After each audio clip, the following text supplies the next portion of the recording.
संगीता बहन, सुना है आपका बेटा राजीव बम्बई से शादी करके लाया है। कैसी है नई बहू? कैसी है उससे क्या फर्क पड़ता है, शादी तो हो ही गई है। हम तो इस शादी के बिल्कुल खिलाफ थे, लेकिन बेटे की खुशी के आगे हाँ करना पड़ा, वरना बड़े शहर की लड़कियों को तो हम अपनी चौखट न पार करने दे, फिर शादी तो बहुत दूर की बात है।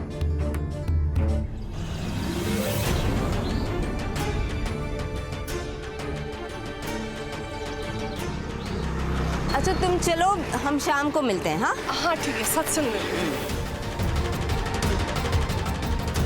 देखिए, रोज सुबह उठकर 1 घंटा योगा कीजिए, फिर देखिए आपका दिल और दिमाग दोनों तरोताजा रहेगा। चलिए। हाँ हाँ चलो। कितनी बार कहा है पराई औरतों के साथ यूं हंस हंस के बातें ना किया करो। घर में नई बहू आई है, चलो भी घर चलो। चलो चलो। भगवान जाने अभी उठी होगी भी या नहीं। मेहता साहब, हमारे लिए कपड़ों की क्वालिटी ज़्यादा मायने रखती है, इसलिए राजस्थान से लेकर गाजियाबाद तक हमारे हैंडलूम के कपड़े दिखाई देते हैं। आप बस बेफिक्र होकर ऑर्डर कीजिए। Thank you. Good morning baby. Good morning. नींद पूरी हो गई नई नवेली दुल्हन की? माँ कई बार आवाज लगा चुकी हैं, शायद मेहमानों से मिलाना चाहती हैं। तुमने रात भर सोने ही नहीं दिया, इसलिए लेट हो गई। और तुम इतनी सुबह सुबह तैयार होके कहाँ जा रहे हो? आज हमारी शादी का दूसरा दिन है, आज भी काम? अब इतनी खूबसूरत बीवी को छोड़कर जाने का मन तो नहीं कर रहा, पर क्या करूं, एक जरूरी काम आ गया है। बस मैं यूं गया और यूं आया, फिर हम और तुम। नींद पूरी नहीं हुई क्या तुम लोगों की? बस तैयार होके आ रहे हैं माँ, जल्दी करो वरना माँ इस बार अंदर ही आ जाएंगी। चलो मैं तैयार हो जाती।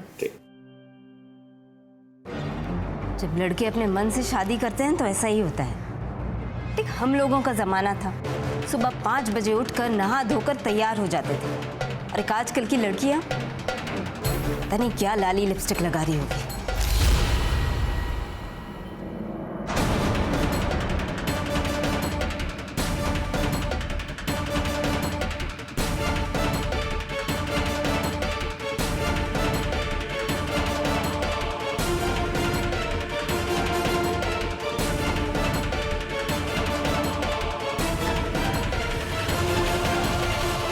न मांग में सिंदूर, न गले में मंगलसूत्र, ऊपर से ये बेहुदा कपड़े। हमारी हिम्मत कैसी हुई हमारे सामने ऐसे आने की? माँ वो तू चुप कर।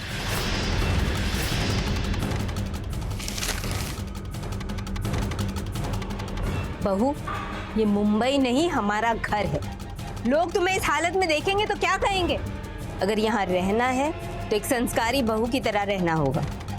जाओ और गले में मंगलसूत्र, मांग में सिंदूर और साड़ी पहन कर आओ। सुबह सुबह क्यों हंगामा कर रही हो भाग्यवान? ये सब तो आजकल का फैशन है। और अब अभी बहू कल ही तो नई आई है, धीरे धीरे प्यार से सब समझा देना। हाँ माँ, पापा बिल्कुल ठीक बोल रहे हैं।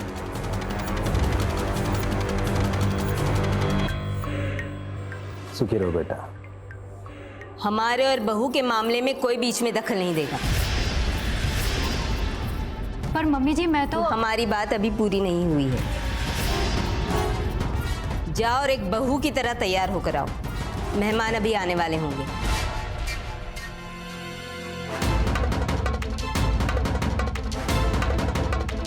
और हाँ सुनो, कल से सुबह जल्दी उठ जाना। हमारे यहाँ पूजा के बाद कोई नहीं सोता।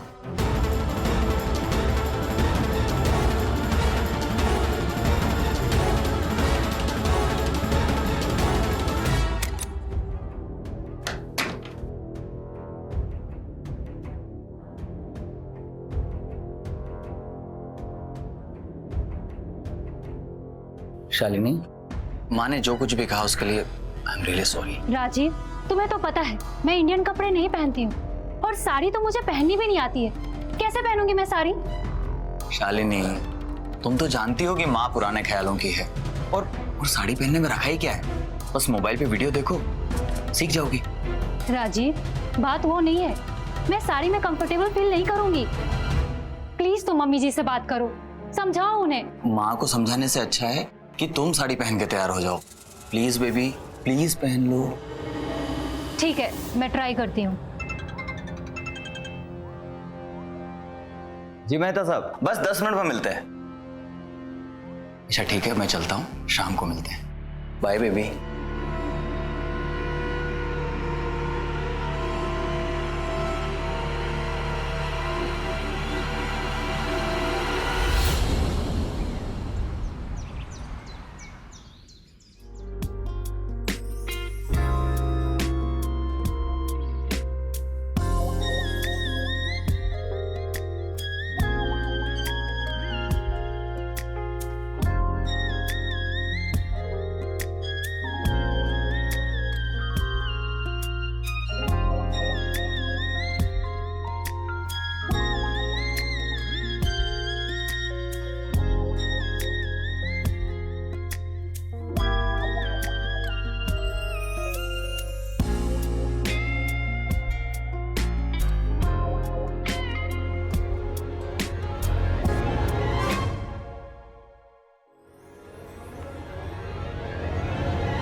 अरे वाह, आज तो हमारी बहू साड़ी में बिल्कुल लक्ष्मी का रूप लग रही है।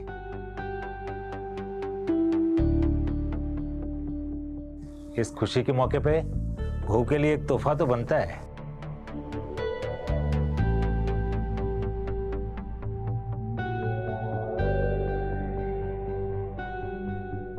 इस खुशी के मौके पर हमारी बहू के लिए हमारी तरफ से एक छोटा सा तोहफा।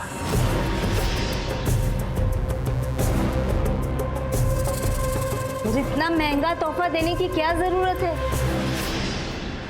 अरे अभी शादी में तो इतना कुछ दिया था। अरे भगवान, शालिनी हमारे घर की इकलौती बहू है, तोहफा लेना तो उसका हक बनता है। आज शालिनी ने अपने हाथ से खाना बनाया है। शालिनी, जल्दी से खाना लगा दो, बहुत जोरों की भूख लगी है। जरा देखूं तो क्या बनाया है।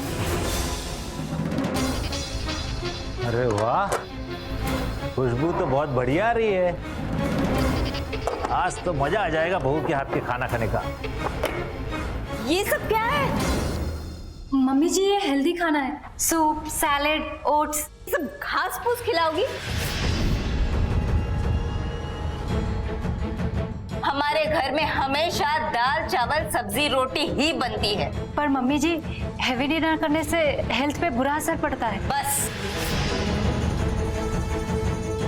हम जो कुछ भी कहते हैं इस घर के भले के लिए कहते हैं। और फिर दाल चावल सब्जी रोटी तो पूरे देश का पारंपरिक भोजन है और सेहत के लिए भी अच्छा है। इस बात का आगे से ध्यान रखना। कोई बात नहीं, मैं खाना बाहर से ऑर्डर करता हूँ। कोई जरूरत नहीं है पैसे बर्बाद करने की। तुम जाओ, दाल चावल सब्जी रोटी बना कर लाओ, हम वही खाएंगे। तुम परेशान मत हो बहू, मैं उन्हें समझा दूं।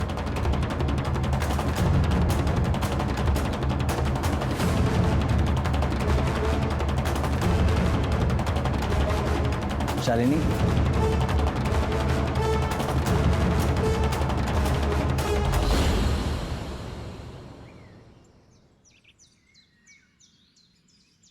हाँ यार, सब कुछ बहुत जल्दी हो गया। 10 साल का प्यार कब शादी के रिश्ते में बदल गया पता ही नहीं चला। अब तो मैं मुंबई से कानपुर शिफ्ट हो गई हूँ, राजीव के घर। और सब कुछ अच्छा। हाँ?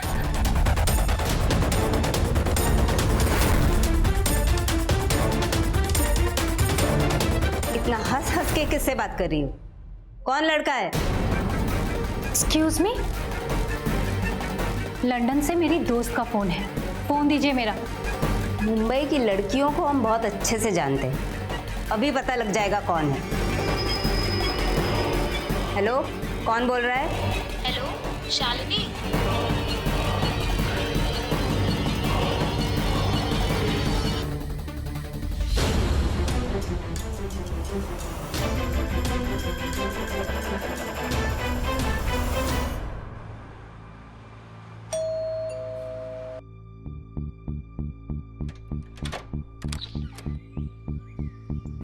मुंबई से शालिनी जी के नाम से पार्सल आया मैं है। ही शालिनी। ओके।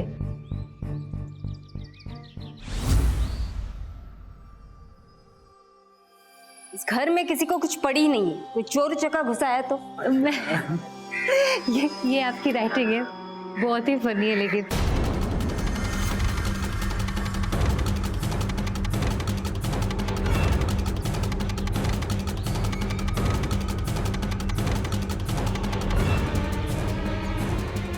हे भगवान, मेरा शक सही निकला। ये बहू इस पराये आदमी के साथ क्या बात कर रही है?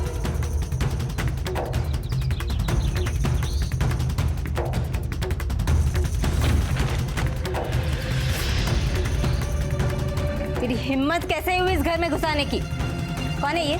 क्या चल रहा है तुम दोनों के बीच? मम्मी जी कैसी बातें कर रही हैं आप? ये डिलीवरी बॉय है, मेरा मुंबई से पार्सल आया, वही देने आया है।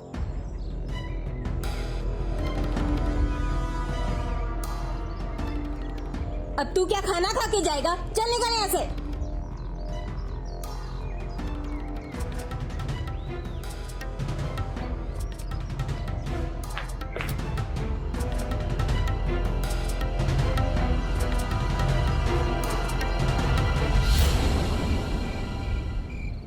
मम्मी जी हर समय मुझ पर शक करती हैं, बार बार टॉर्चर करती हैं। मैं ऐसे माहौल में कभी नहीं रही, मुझसे ये सब बर्दाश्त नहीं होता। इतना गुस्सा करने की क्या जरूरत है? कुछ टाइम में सब कुछ ठीक हो जाएगा, जब एक दूसरे को सब समझने लगेंगे। तुम ऐसे गुस्सा रहोगी तो मुझे प्यार कौन करेगा? ये हुई ना बात। अब राजीव, हाँ, तुम हर समय काम में बिजी रहते हो, मैं घर में बोर हो जाती हूँ अकेले। मैं सोच रही थी कि अपनी एयर हॉस्टेस की जॉब फिर से कंटिन्यू करूँ, और मैंने अपने बॉस से कानपुर एयरपोर्ट के लिए बात भी कर ली है। अरे वाह, ये तो बहुत अच्छा है। तुम कल से ही कंटिन्यू कर लो। क्या हुआ, क्यों परेशान हो? मम्मी जी मेरी जॉब की बात सुनकर कहीं कोई नया तमाशा ना खड़ा कर दे। ऐसा कुछ नहीं होगा, मैं माँ से बात कर लूंगा। Okay, now smile.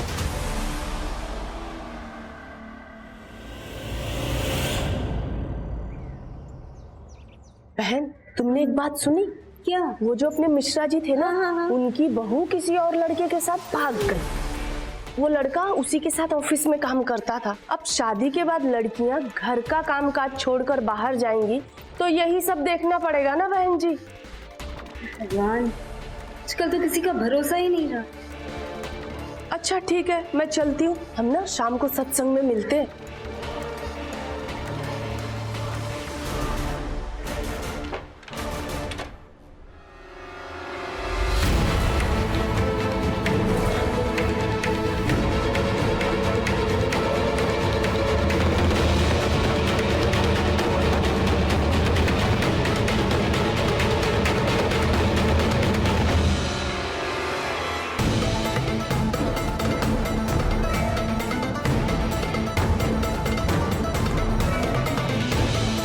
शर्म लिहाज है या नहीं तुम्हें?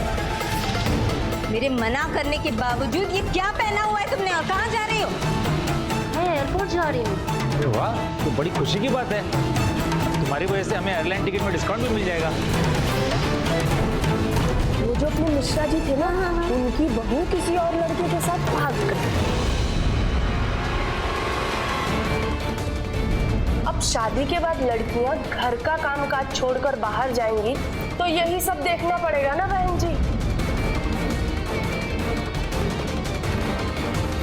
कहीं नहीं जा रही। तुम इस घर की बहू हो, कोई जॉब नहीं करोगी तुम। पर मम्मी जी, राजीव से मेरी बात हो चुकी है इस बारे में। यहाँ वही होगा जो हम कहेंगे। तुम जॉब नहीं करोगी मतलब नहीं करोगी। अरे संगीता, कैसी बातें कर रही हो तुम? अगर बहू को जॉब करना है तो करने दो ना, उसमें क्या बुराई है? आप सास बहू के बीच मत बोलिए।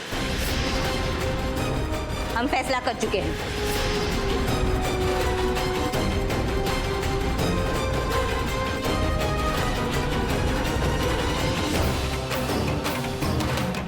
दुखी मत हो बेटा, मैं बात करूंगा। मुझे पता है तुम्हें जॉब करना बहुत पसंद है।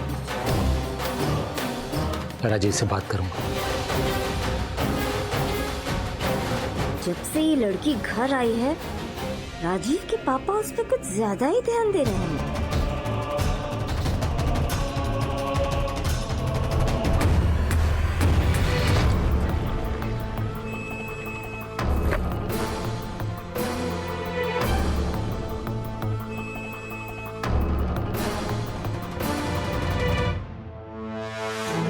तुम जॉब नहीं करोगे मतलब नहीं कर समाज के सामने हमारी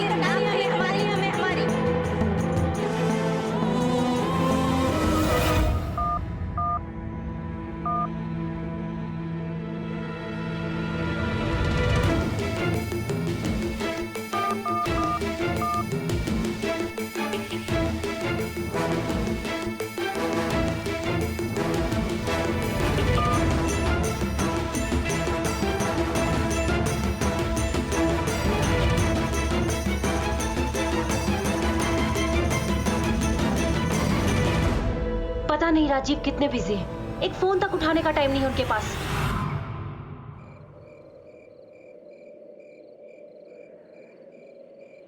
माँ, अगर शालिनी जॉब करना चाहती है तो प्लीज उसे जॉब करने दो। पहले तेरे पापा और अब तू भी हमें समझाने चला आया। मतलब हमारा तो इस घर में कोई मान ही नहीं है। अब बेटा तू ही सोच, अगर बहू बाहर काम करने जाएगी तो रीति रिवाज और परंपराओं का तो मजाक बन के रह जाएगा। बेटा आजकल समय भी तो ठीक नहीं चल रहा। अगर कोई ऊंच नीच हो गई तो हम तो किसी को मुंह दिखाने लायक नहीं रहेंगे। बेटा तू तो काम कर ही रहा है, तो फिर बहू को कमाने की क्या जरूरत है? हाँ अच्छा माँ, अगर आप नहीं चाहती हैं कि शालिनी जॉब ना करे तो कोई बात नहीं। इस घर में तू ही है जो मेरी हर बात मानता है। जुग जुग जियो।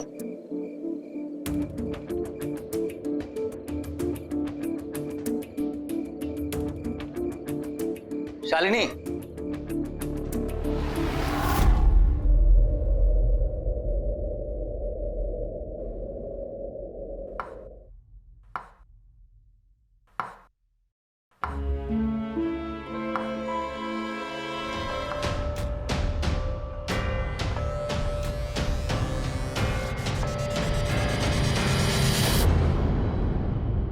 आप कौन?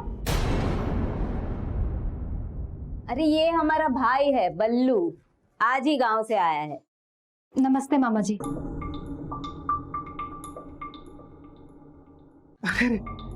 खुश रहो। अरे पर तू यहाँ रसोई में क्या कर रहा है? तू तो अपने जीजा जी से मिलने जा रहा था। हाँ दीदी, जीजाजी से मिलने जा रहा था, लेकिन किचन से इतनी बढ़िया खुशबू आ रही थी तो बस यहाँ खींचा चला आया। अब मेरा मतलब है दीदी के चाय की खुशबू से यहाँ तक आ गया। अच्छा चल, हमारे साथ कुछ बात करनी है। बहू चाय बना कर लेकर आओ आज। अच्छा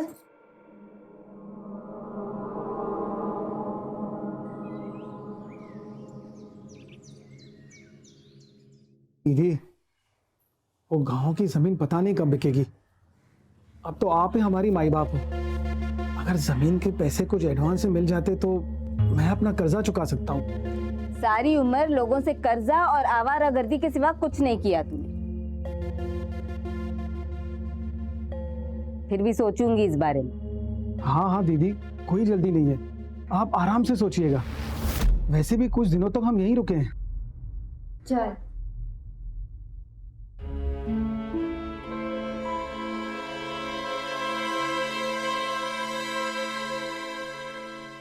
अरे मामा जी। अरे अरे प्रणाम जीजा जी। प्रणाम बेटा, प्रणाम। प्रणाम। अरे कैसे हो राजीव बेटा? एकदम बढ़िया। मैं गांव से तुम्हारे लिए तुम्हारी मनपसंद रबड़ी लेकर आया हूँ, पर एक शिकायत है तुमसे। अरे तुमने चुपचाप शादी कर ली और अपने इस मामा को बुलाया भी नहीं। वैसे भाई मानना पड़ेगा तुम्हें, बहू तो तुम बहुत सुंदर ले आए हो। अच्छा अब हम सत्संग में जा रहे हैं, शाम तक वापस आ जाएंगे। ठीक है माँ, आप चलिए हमारे साथ। वैसे भी पिताजी और मैं एक मीटिंग के लिए जा रहे हैं। नहीं बेटा, मीटिंग में मैं नहीं जा पाऊंगा। आज सुबह से ही पैरों में बहुत दर्द है। आइए। चलो।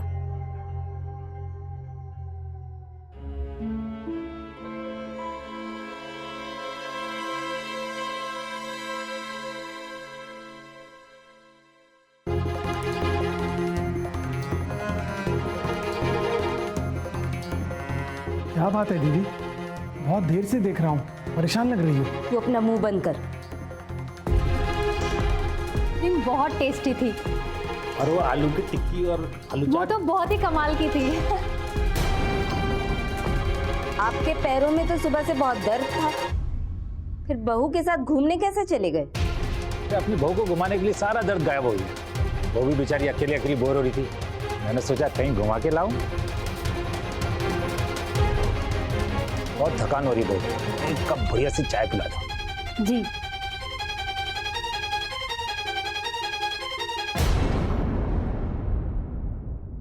घूमने का इतना शौक था कि अपने ससुर के साथ ही चली गई। पापा जी ने खुद कहा था, इसीलिए उनके साथ चली गई। इसमें बुराई क्या है? बुराई है, हमारे घर की बहुएं सिर्फ अपने पति के साथ बाहर घूमने जाती हैं और किसी के साथ नहीं, समझी?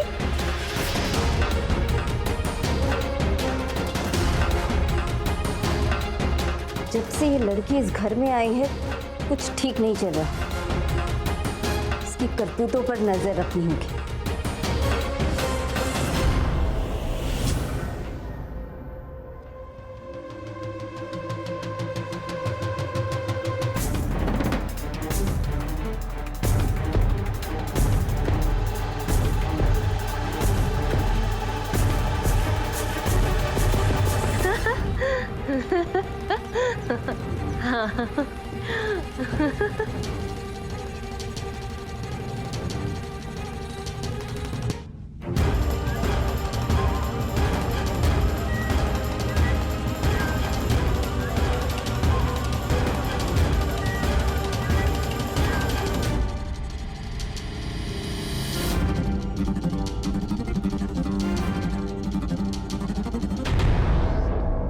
संगीता, संगीता जरा टॉवेल दे दो। मम्मी जी यहाँ नहीं है। मैं टॉवल देती हूँ आपको।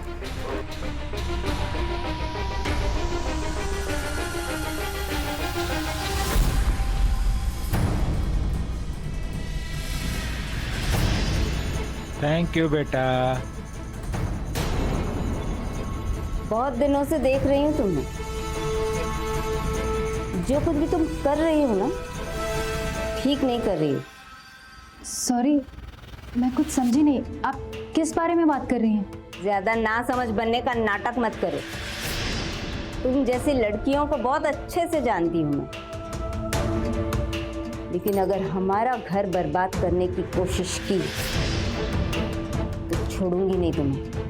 लगता है आपको शक करने की बीमारी है, पर अफसोस, दुख की बात है कि इस बीमारी का कोई इलाज नहीं है।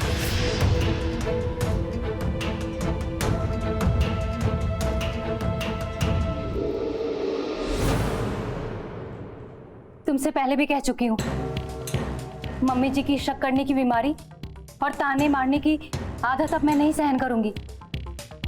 ऐसा लगता है ये घर नहीं, कोई सर्कस है जहाँ मम्मी जी हर समय अपना शक का हंटर चलाती रहती हैं। तुम इतना गुस्सा क्यों करती हो? मैं माँ से बात कर लूंगा, सब ठीक हो जाएगा। तुम्हें कोई फर्क नहीं पड़ता ना मैं क्या फील कर रही हूँ? मुझे अब यहाँ नहीं रहना है, मैं मुंबई वापस जाना चाहती हूँ। इधर आओ। काम में थोड़ा बिजी रहता हूँ, इसका मतलब ये नहीं कि मैं तुम्हारी बातों पर ध्यान नहीं देता हूँ। मैं सब ठीक कर दूंगा। और गुस्से में ना तुम्हारे गाल सेब की तरह लाल हो जाते हैं, जी चाहता है इन्हें काट लूं।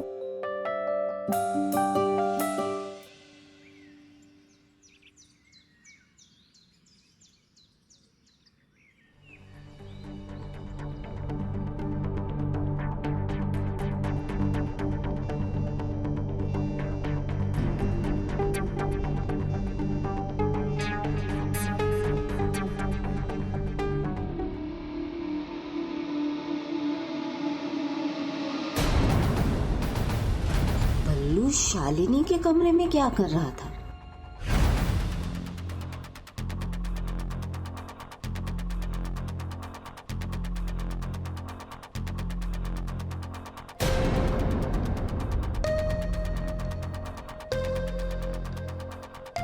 हे भगवान, तो बात तक यहाँ तक पहुँच गई। ये लड़की अपने ससुर के साथ साथ मेरे भाई के साथ भी।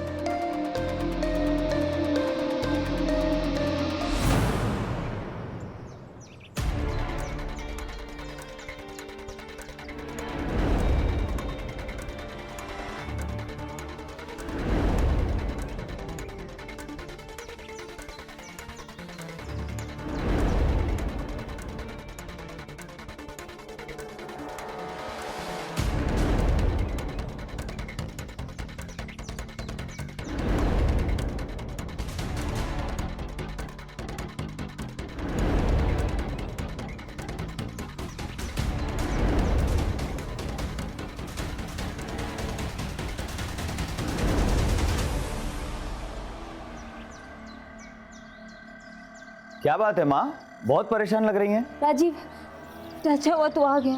तेरा ही इंतजार कर रही थी। बेटा, इस घर में कुछ ठीक नहीं चल रहा। तेरी बीवी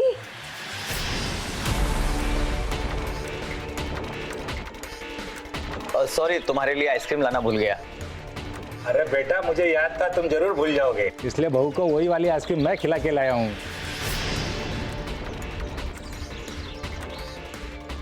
ओह शालिनी, क्या हुआ शालिनी?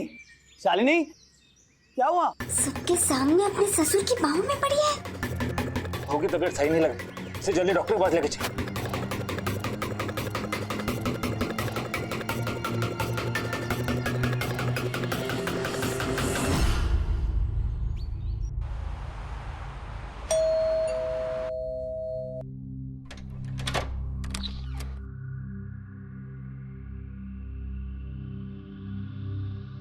क्या बात है, आप लोग इतने खुश क्यों?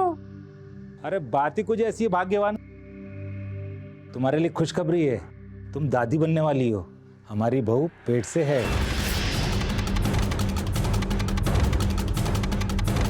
राजू बेटा, डॉक्टर ने कहा है बहू को आराम की जरूरत, तुम इसे लेके जाओ आराम कराने।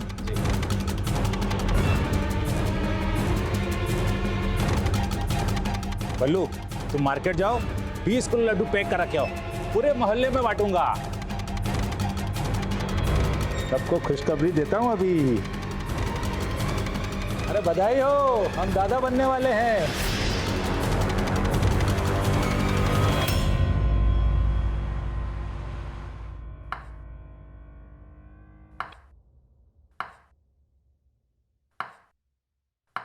माँ बनने की बहुत खुशी होगी ना तुम्हें?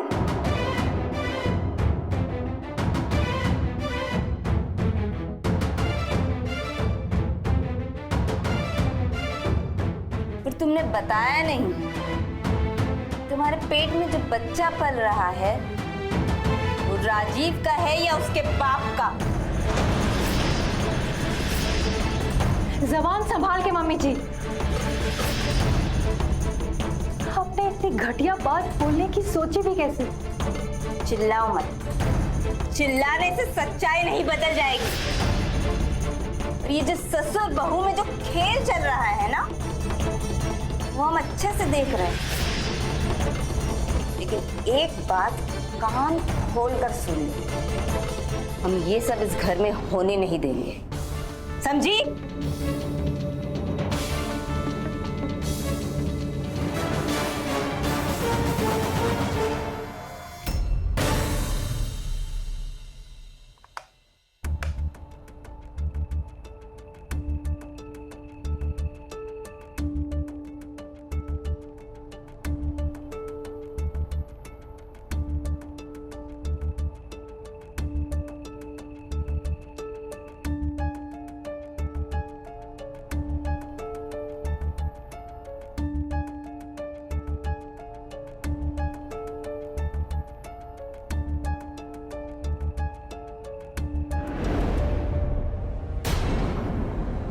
इतना हंस हंस के किससे बात कर रही है? कौन लड़का है?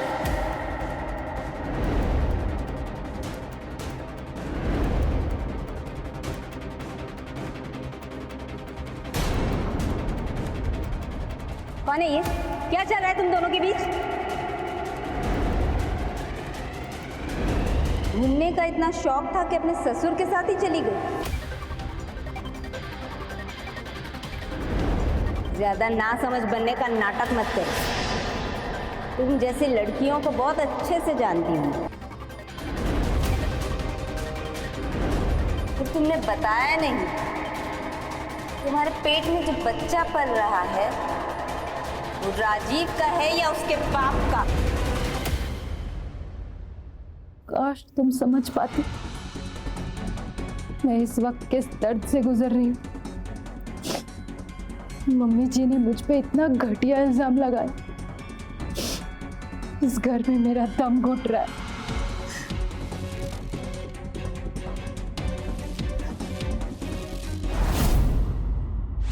अरे ये क्या बात हुई दीदी? पिछले 1 महीने से मैं आपसे पैसे मांग रहा हूँ और अब आप बोल रहे हैं कि पैसे नहीं मिलेंगे? हाँ, नहीं मिलेंगे पैसे। जा जाकर कुछ काम धंधा कर और पैसे कमा। जब देखो तो पैसे के लिए रोता रहता है। दीदी आप समझते क्यों नहीं है? लाखों का कर्ज है हमारे ऊपर। अगर बिना पैसों के गांव हम गए तो वो सेठ हमें नहीं छोड़ेगा। एक बार की बात तुझे समझ नहीं आती क्या? कहा ना नहीं मिलेंगे पैसे। चल निकल यहाँ से, निकल। और दोबारा मेरे दरवाजे पे पैसे मांगने मत आना, निकल।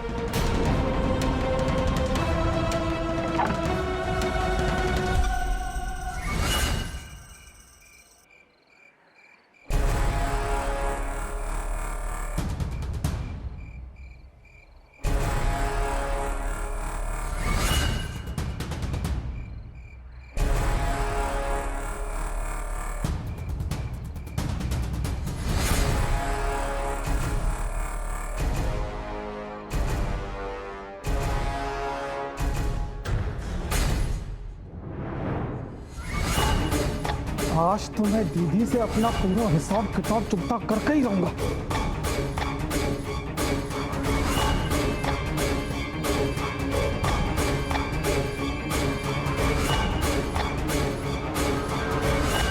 आज का दिन बहुत बढ़िया रहा। हाँ पापा, बहुत अच्छा हुआ शर्मा जी के साथ अपनी डील पूरी हो गई। काफी दिन से लगा हुआ था उस डील पे पापा। हाँ।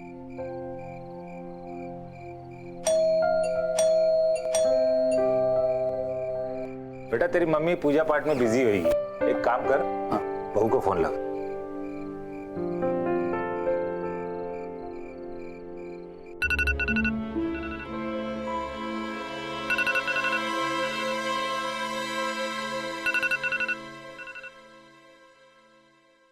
शालिनी किचन में काम कर रही होगी, एक बार फिर से फोन लगा ले बेटा।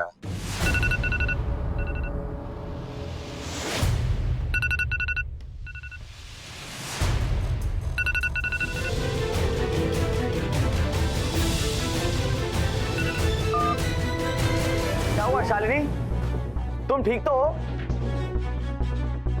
क्या हुआ बेटा, सब ठीक ठाक तो है? पापा मैं कार से दूसरी की लेके आता ठीक है हूँ। बेटा, जल्दी लाओ। संगीता,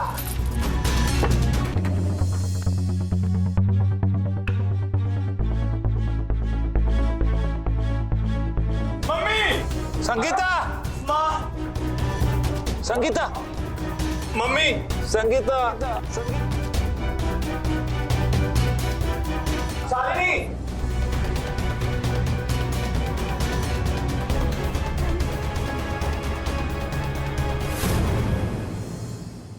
मैं किचन में काम कर रही थी तो मैंने मम्मी जी की चीख सुनी और जब भागते हुए हॉल में आई तो देखा कि बल्लू मामा हथौड़े से मम्मी जी पे वार कर रहे। और जब मैंने उन्हें रोकने की कोशिश की तो उन्होंने मुझ पर भी हमला कर दिया और मेरे हाथ पैर बांध के मुझे कमरे में बंद कर दिया। देखिए रोइए मत, जो मैं पूछ रहा हूँ आप बताइए। यादव, ये हथौड़ा क्या ये वही हथौड़ा है? और ये मोबाइल किसका? हाँ, ये वही हथौड़ा है और ये मोबाइल बल्लू मामा का है। मिस्टर महेश, आपकी पत्नी के साथ क्या उसकी दुश्मनी थी? 1 महीना पहले ही बल्लू गांव से हमारे घर आया था। पैसों को लेकर उसका और संगीता का कुछ झगड़ा चलता रहता था। संगीता ने गुस्से में आकर उसको घर से बाहर निकाल दिया, बस इतनी सी बात थी। ठीक है, एक काम करिए, आप उसकी फोटो मुझे व्हाट्सएप कर दीजिए। जितनी जल्द हो सकेगा मैं कातिलों को पकड़ूंगा।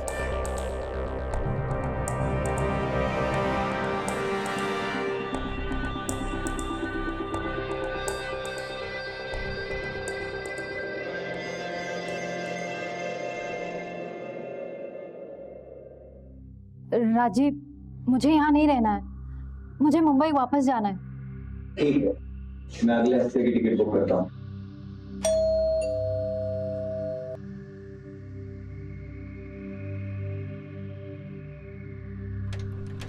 अरे इंस्पेक्टर साहब, आइए। कुछ पता चला क्या बल्लू मामा का? हाँ, उनको मैंने गिरफ्तार भी किया है और उनसे अच्छी तरीके से पूछताछ भी की है, लेकिन उसने आपकी मां का कत्ल नहीं किया।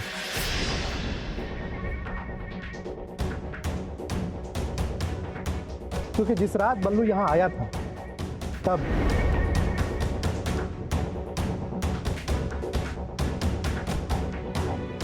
आज तो मैं दीदी से अपना पूरा हिसाब किताब चुकता करके ही रहूंगा।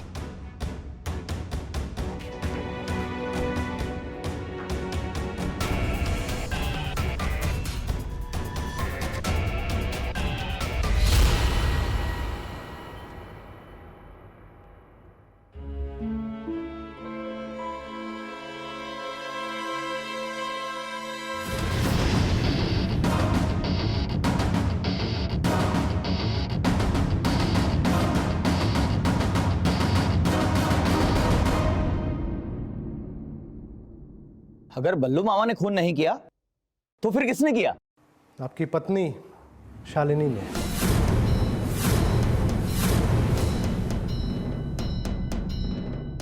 क्या बकवास कर रहे हैं आप इंस्पेक्टर साहब? बकवास नहीं कर रहा मैं। मेरे पास आपकी पत्नी के खिलाफ ठोस सबूत है और जिस चीज से इन्होंने अपनी सास के ऊपर वार किया था वो भी हमें मिल गई है और उस पर इन्हीं की उंगलियों के निशान है। बताइए, क्यों किया आपने ऐसा? क्यों किया आपने अपनी सास का खून?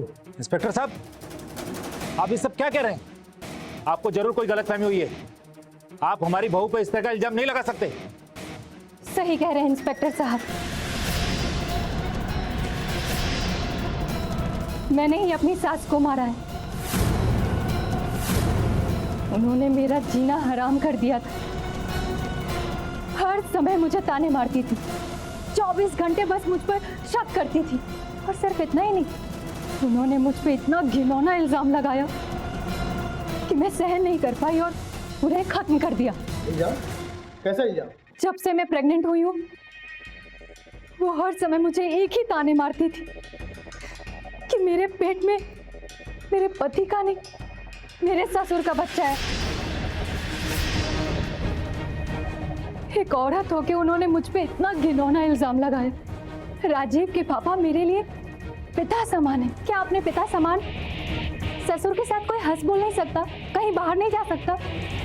लेकिन माँ जी को ये सब पसंद नहीं था। वो मुझ पे हर समय शक करती थी। जब से उन्हें पता चला कि मैं प्रेग्नेंट हूँ तो 24 घंटे बस एक ही ताने मारती थी कि मेरे पेट में जो बच्चा है वो किसी और का है। ये सुन सुनकर मेरा दम घुटने लगा था। क्या कहेगी अपने बच्चे? कौन है उसका बाप? राजीव या तेरे ससुर? अरे बेशरम लड़की, तुझे तो चुल्लू भर पानी में भरना चाहिए।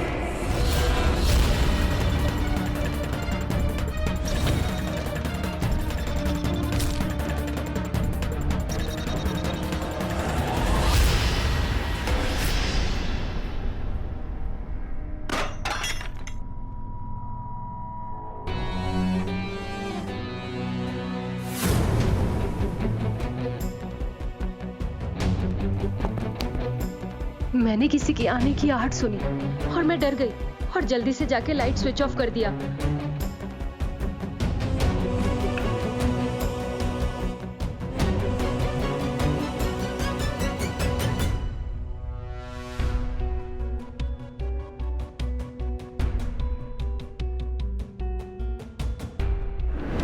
जब बल्लू मामा घर आए तो मम्मी जी की लाश देखकर उनके हाथ से हथौड़ा और फोन वहीं गिर गया। और मुझे मौका मिल गया कि ये सारा इल्जाम मैं बल्लू मामा पे लगाऊं, और मैंने खुद को बांध के एक कमरे में बंद कर दिया। शालिनी, तुमने ऐसा क्यों किया? ये सब जो हुआ है इसके जिम्मेदार तुम भी हो राजी। मैंने कितनी बार बताया कि मम्मी जी मुझ पर शक करती हैं, तुमने कभी मेरी तकलीफ समझी ही नहीं। तुम हमेशा अपने काम में बिजी रहते थे। एक बार मेरी तकलीफ समझते तो आज ये सब नहीं होता। काश तुम समझ पाते मैं किस दर्द से गुजर रही थी।